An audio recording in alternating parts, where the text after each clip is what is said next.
3 months after I bought a quiet corner lot, the HOA rolled in with caution tape, orange cones, and a crew that waved like they knew my name. They were cheerful, efficient, and building a playground where my rose bushes lived, on my deeded deck lawn. I'm a physician, not a fighter, but I felt my pulse spike as a slide tower rose over my kitchen window. When I opened the plat map, everything changed. The lines didn't lie. Within 48 hours, construction halted, and the neighborhood learned a lesson every homeowner deserves to know. It starts with a simple, powerful document: maps. Before we dive in, breathe with me and hit subscribe. Share this with a neighbor who's ever tangled with an HOA. I'll walk you through every step, calm, clear, and practical, so you can protect your home. Your story matters, and knowledge is the friend who shows up, right where you live. I'm not your attorney, and this isn't legal advice. I'm a family physician who also happens to be a homeowner, a neighbor, and yes, someone who still believes in simple, respectful solutions. This is my true story, set in the United States, about how a plat map, one humble piece of paper, stopped a construction project that landed squarely on my lawn. My name is Dr. Ben Keller. For years, I've been a family physician in a mid-size, Midwestern city. I moved into a tucked-away HOA community because my hours are long and I wanted simplicity. Trimmed sidewalks, snow shoveled, leaves whisked away without me wrestling a rake at dawn. My lot sits on the bend of a cul-de-sac where joggers nod, kids race scooters, and retirees walk with their dogs like clockwork. I'm a widower. My wife, Laura, loved hummingbirds and glass light catchers. After she passed, I promised myself I'd build a garden in our new yard where the morning light could gather and warm me as I read notes from patients and wrote back, the way old friends do. So I bought a corner lot with a small ranch home and a gentle slope. It wasn't fancy, but it had a fence line of rosemary and room for a wooden bench. On weekends, I brewed coffee, waved to neighbors, Tom and Denise across the way, Jasmine and her twins a few doors down, and learned the rhythm of the place.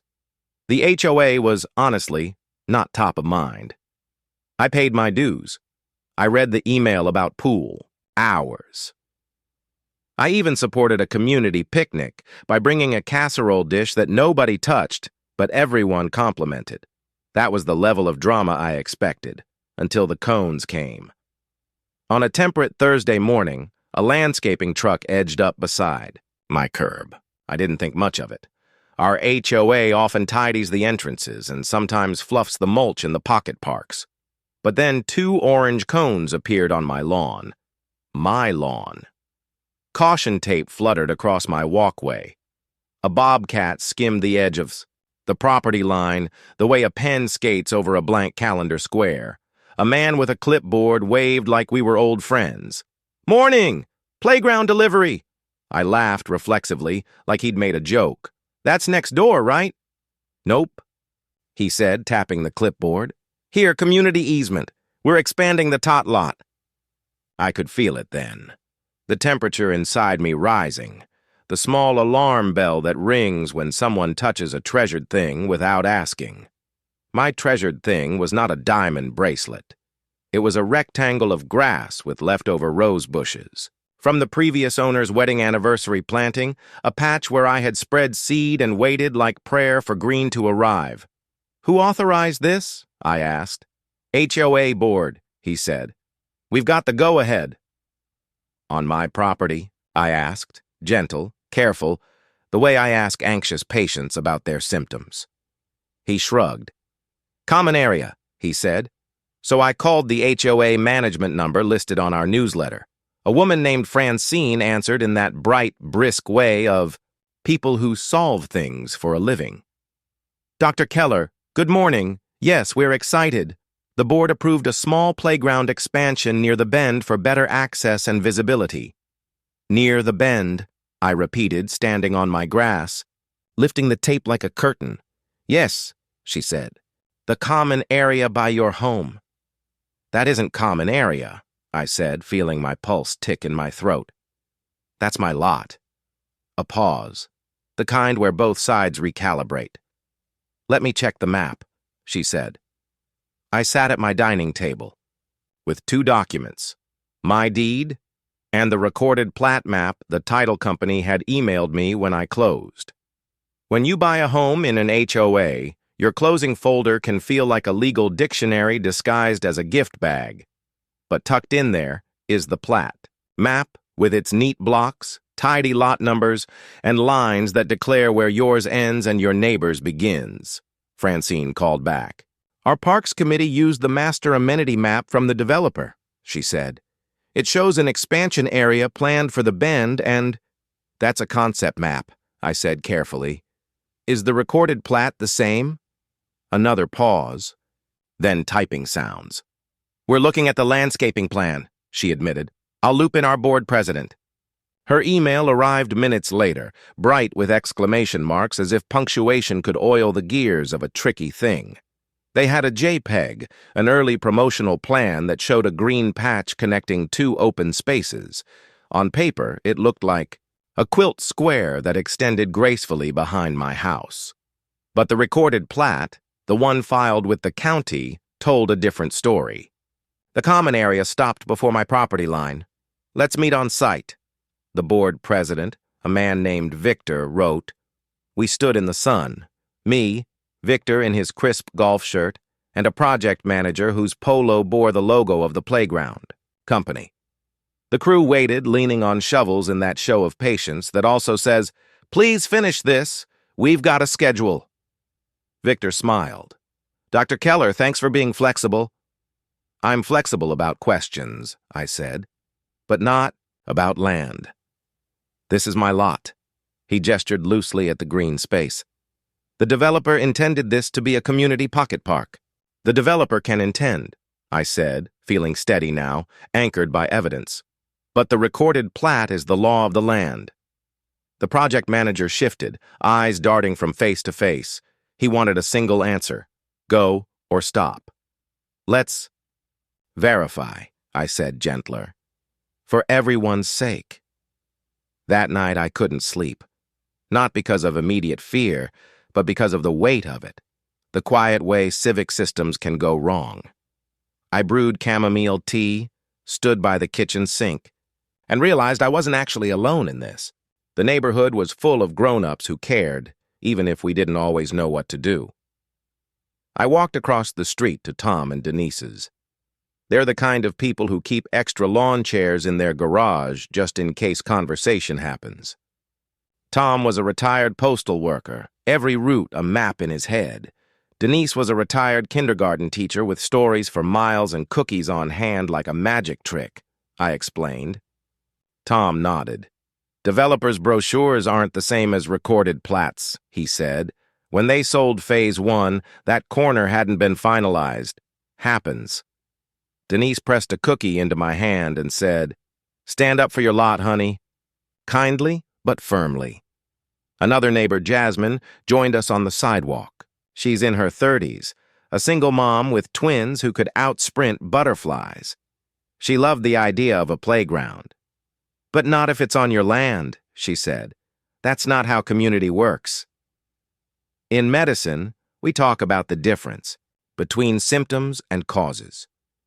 The symptom here was a slide tower where a bench should be.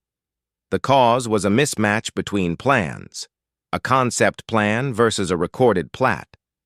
Somewhere someone had assumed. And assumptions, like untreated infections, spread trouble. I emailed the county planning department that night. I attached screenshots, my deed, the plat map, the concept plan the HOA had sent. I didn't threaten. I didn't bluster. I simply asked for clarification. Which document governs? Where are the setbacks? Was any permit pulled for the playground? The subject line said, "Property boundary inquiry, potential encroachment of HOA project." The next morning, I pulled on boots and walked the edge of my yard looking for survey pins. These are the small metal stakes that surveyors place at the corners of lots. After years of mowing and leaf blowing, they sometimes hide under grass and mulch like shy artifacts. I crouched, brushed away soil, and found one, cold metal, stubbornly true. As a physician, I love labs and imaging because they help us see what our bodies are trying to say. A plat map is like an X-ray of a neighborhood. Bones, joints, the architecture that supports every front porch wave. The recorded plat said my lot extended to a point that swallowed the space where the crew had already dug post holes. At 9:32 a.m., my phone rang. It was someone from the county building department named Angela. She had the warm kind of voice that makes you want to offer her a chair and a glass of water. "I saw your email," she said. "You did the right thing by sending the plat. You mind if I swing by? I can also check if a permit was issued for this playground." Within an hour, a county inspector truck parked near the bend. The crew straightened. The board president reappeared, as if summoned by the smell of official vests. Angela stepped out with a clipboard and a slow, methodical way of looking that made me trust her immediately. "Do you have a permit number?" she asked the project manager. He frowned, flipped papers. "We're constructing a playground in common area," he said, as if the repetition itself made it so. "Where is the common area?" Angela asked gently. "Show me on the recorded plat." Silence. Paper. Rustle. The project manager looked at Victor. Victor looked at me. I handed Angela my printout. She studied it, then the lawn, then the holes. "This encroaches onto a private lot," she said simply. "Work must stop. We need a revised plan, an easement if applicable, or relocation." 2 words can feel like peace arriving at the door. "Stop work." She printed a notice and taped it to the temporary fence post. Orange tape fluttered with a new kind of authority. The crew set tools down. The bobcat idled, then sighed into quiet. I exhaled so slowly it felt like I'd been holding my breath for a day and a half. Let me pause here, as I would with a patient after explaining a diagnosis. There's only one thing worse than a problem. You can't cure. A problem everyone pretends isn't there. We acknowledged it, without shouting, without sides. We let the right document speak. I called Francine. The county issued a stop work order. She took it in. "I'm so sorry, Dr. Keller," she said. "We used a developer map. I should have cross-checked." "Next step?" I asked. "We need our HOA council to review, and we'll schedule an emergency board meeting," she said. "We'll also contact the title company to review the deed. If this is our mistake, we'll make it right." "Make it right," I repeated, hearing both the promise and the work inside those words. That afternoon, a surveyor named Mark walked the property with a tripod and the kind of calm utility that always comforts me. He flagged the corners in bright pink and pulled a tape measure with the satisfaction of someone who trusts measurements the way musicians trust tempo. "There's no question," he said. "Your lot line's here. The hole for the slide post is on your land by 4 feet. 4 feet isn't much when you're choosing a couch. It's everything when you're placing a structure." As word traveled, neighbors drifted over in ones and twos. They brought sympathy, curiosity, and in one case, 3 lemons from a backyard tree because, as Denise said, when life gives you encroachments, add lemon. Jasmine's twins peered at the stakes. "Where will we play?" one asked, eyes wide. "On a playground built in the right place," I said, messing up his hair. "And we'll help make sure you have the best one." HOA meetings are like family dinners for a very large, opinionated family. We gathered in the clubhouse, board members at a table with microphones, neighbors in chairs, me clutching a folder that felt like a shield and a bridge at the same time. Victor opened the meeting. "We're here to address the playground expansion," he said. "We relied on a developer map that indicated the bend was common area. It appears we were mistaken. We've paused construction under a county directive." A murmur, a few pointed glances.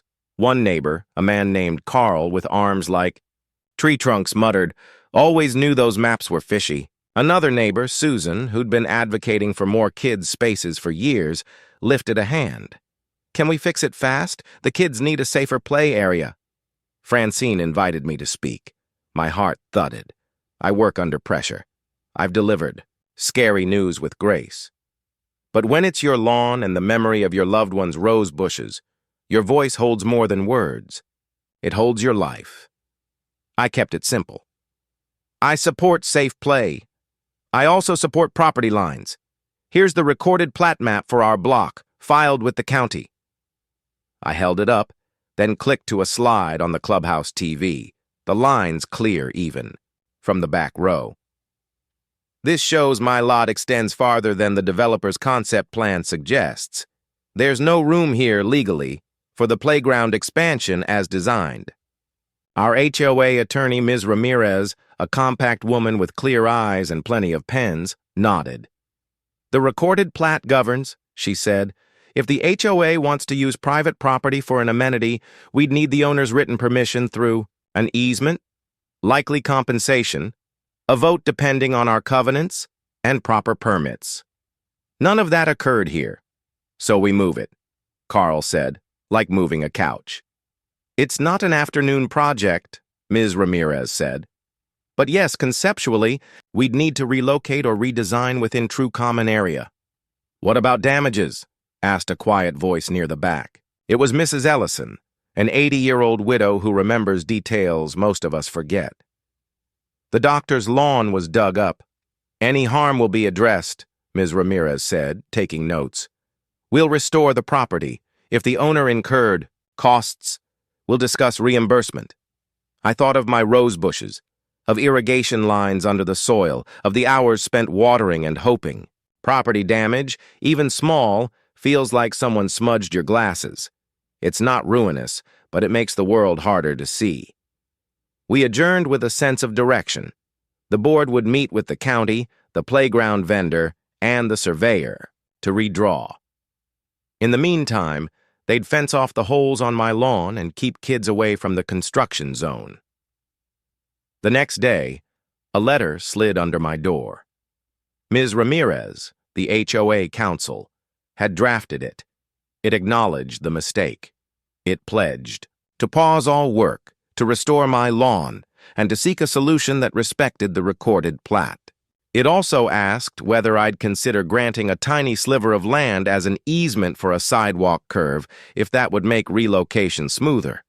They made it clear I wasn't obligated. They were asking. I appreciated that. Consent matters. Medically, legally, morally. I called a real estate attorney I trust, someone I've referred patients to when the questions shift from, is this a rash, to, is this a boundary dispute? He reviewed the letter, my deed, and the plat. This is exactly why plat maps exist, he said. If you're open to an easement, negotiate fair compensation. But remember, once granted, an easement runs with the land. Future owners inherit it, only granted if you're truly comfortable. We talked about remedies, immediate halt and removal of any encroaching materials, restoration of soil, grass, and irrigation, compensation for any losses or time spent, a formal apology, and an internal HOA policy update to prevent future mishaps. If I granted an easement, a survey, a title update, and recorded documents reflecting the change, with fees covered by the HOA. Then he shared a sentence I carry with me still. Be firm with your boundaries. Be kind with your words. That's a doctor's approach, too. I decided I wasn't comfortable with an easement. I wanted the playground built well, but I didn't want a ribbon of my land permanently ceded. Not because I'm stingy, but because I needed a clear line to sit beside on summer evenings without wondering where I stood. Angela, the county inspector, returned the following week with a colleague from zoning. Together they marked setback lines, the invisible margins that keep structures a certain distance from property boundaries and utilities. The original plan would have put a climbing wall too close even if the area had been common. We sometimes see concept plans ignore setbacks, Angela said. That's why permits and inspections catch these things. I felt grateful for her existence. Sometimes government feels like paperwork. Sometimes it feels like exactly the protection you need.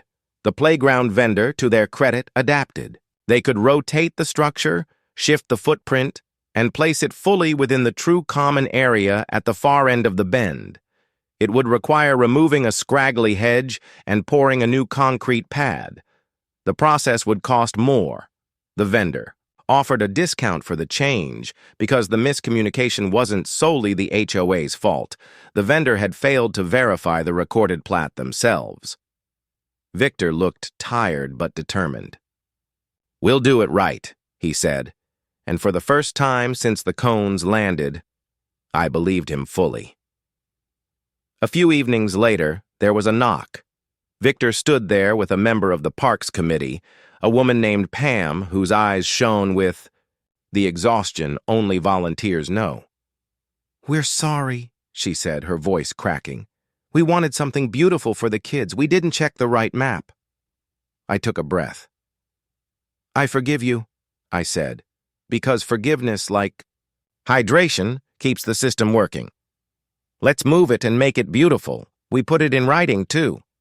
Apologies are poetry. Agreements are the prose that get you through a whole chapter." While the crew relocated stakes and poured footings in the corrected spot, they removed the caution tape from my lawn. They filled the post holes carefully and graded the soil. They replaced 2 rose bushes I'd lost with new ones from a local nursery I love. The HOA hired a landscaper to reseed the scar. Over the next few weeks, grass curls reappeared like a smile growing back after a hard conversation. The board also scheduled a listening session. They brought lemonade, and I brought a list. Adopt a policy.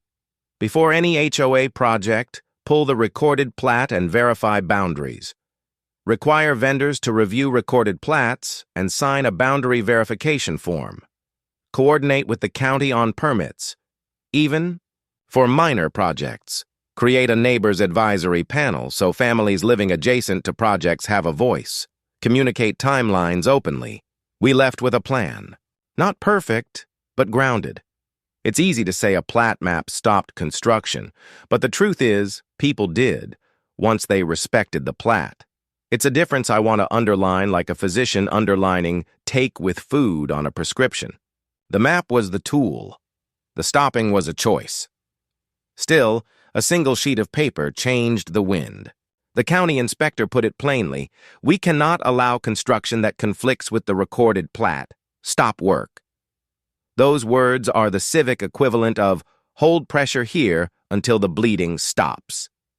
The vendor removed the decking. They'd partially laid and hauled it to the repositioned site. They refilled my soil carefully, testing compaction so rain wouldn't create a sink.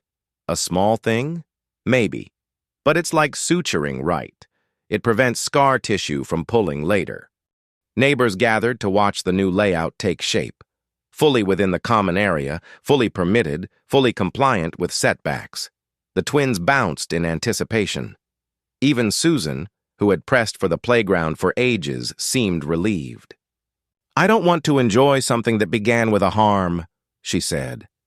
We held a second kind of ceremony at the bend. The HOA had chosen a smaller footprint, but a smarter design. A slide, 2 climbing panels, a swing set with a toddler seat, and a standard swing and, at my suggestion, a quiet bench in the shade for grandparents who watch more than they climb. They seeded the surrounding area with native grasses and posted a sign with the playground hours and a reminder to be kind, words we all need. Before cutting the ribbon, Victor stepped up with a microphone. "We learned a lot," he said. A recorded plat is not a suggestion. It's the boundary that keeps neighbors neighbors. On behalf of the board, I apologize to Dr. Keller for our error and thank him for his patience and grace." He handed me the scissors. I hesitated, then offered them to Jasmine's twins.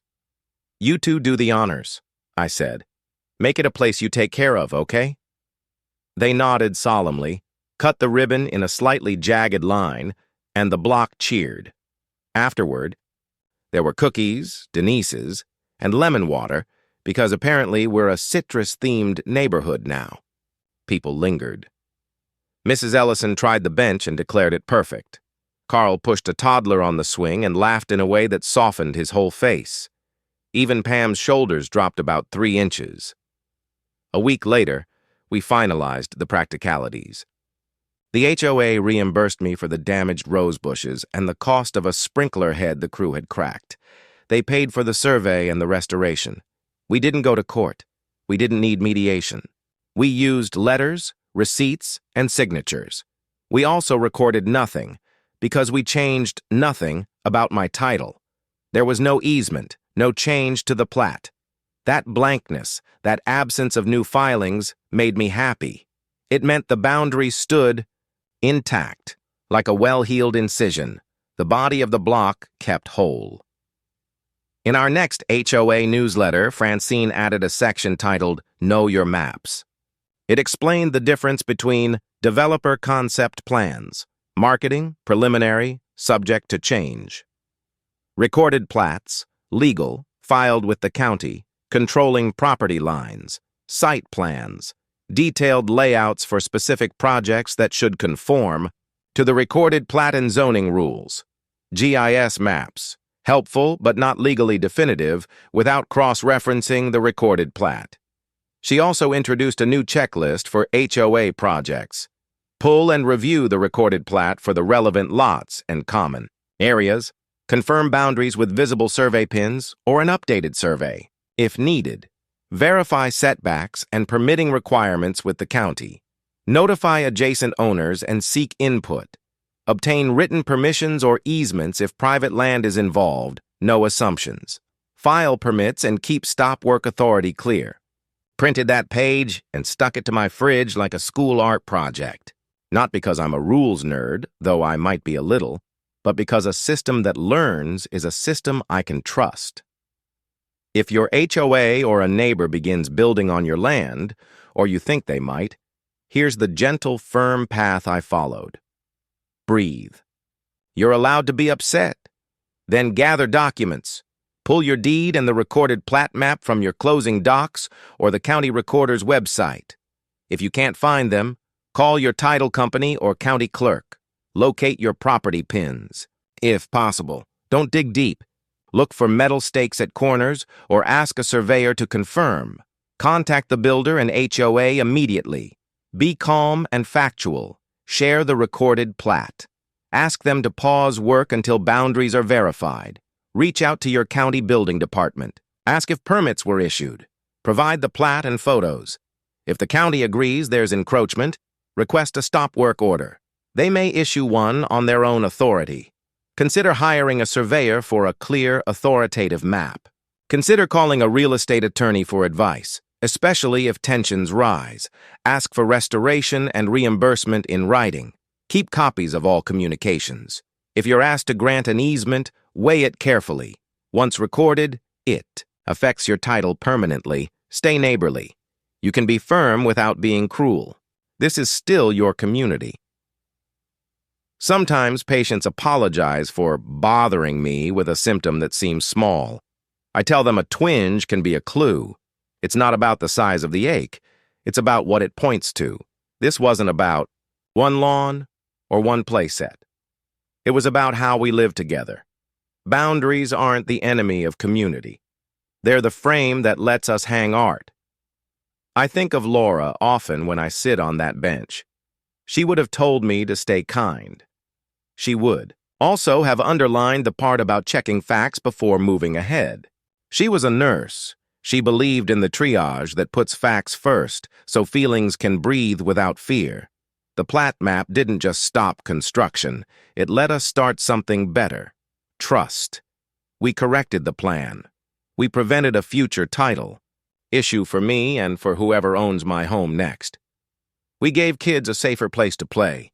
We taught ourselves to check the map before we pour the concrete. Weeks later, the sounds of the block have their old music back. The twins yell, "Watch me!" from the slide that's now a respectful distance from my fence. Mrs. Ellison walks her little dog and waves. Tom hollers across the street about the best week to overseed. Denise leaves a container of soup at my doorstep because she will not be outdone by lemons. The HOA sends a quarterly update with a humble new section. Lessons learned. It feels like a community chart note after a tough diagnosis, a record that we heard what mattered and adjusted. Treatment. Sometimes I step out at dusk and stand where the cones once stood. I look at the quiet part of my yard where the roses are trying again. I feel thankful for plat maps, for people like Angela at the county, for lawyers who write clearly, for neighbors who show up with cookies and questions, for board members who admit mistakes, for the simple courage it takes to say, "We were wrong. Let's make it right." If you're facing something like this, I want you to hear me with the same voice I use in my exam room when someone asks, "Doctor, is this going to be okay?" Most of the time, yes, it will be okay. Not because problems evaporate, but because you have tools, you have the recorded plat, you have the county, you have your words, your boundaries, and more allies than you realize. Start small. Ask a question. Send a polite email with attachments. Use phrases like, "for clarity," and "according to the recorded plat," and "I'm requesting a pause to verify boundaries." You don't need to shout to be heard. You need to be clear and share your story. When you do, someone else will find courage sooner. Someone else will stop a mistake before it pours a footing in the wrong place. Someone else will sit on a bench one evening and think, "Goodness, we did that right." As a physician, I'm trained to respect the map of the body. Veins, nerves, organs, tissues, each with a boundary, each with a purpose. You wouldn't want a surgeon to ignore where one structure ends and another begins. That respect saves lives. Neighborhoods aren't bodies, but the analogy comforts me. When we honor the recorded plat, the map of our block, we prevent the civic equivalent of nicking a nerve. We reduce pain. We heal faster. As a neighbor, I'm trained by life to bring cookies to hard conversations, to forgive, and to ask for what I need without apology. We can do both. Hold our line and keep our hearts open. So yes, the HOA built a playground on my lot until the Plat Map stopped construction. But the story didn't end there. It turned into something better. A right-sized play set, clear lines, and a block that learned how to use the word stop so we could say welcome with integrity. And in the end, when the sun slides down and the air cools, I sit on the bench and listen to the swing chains creak. It sounds like community. It sounds like home.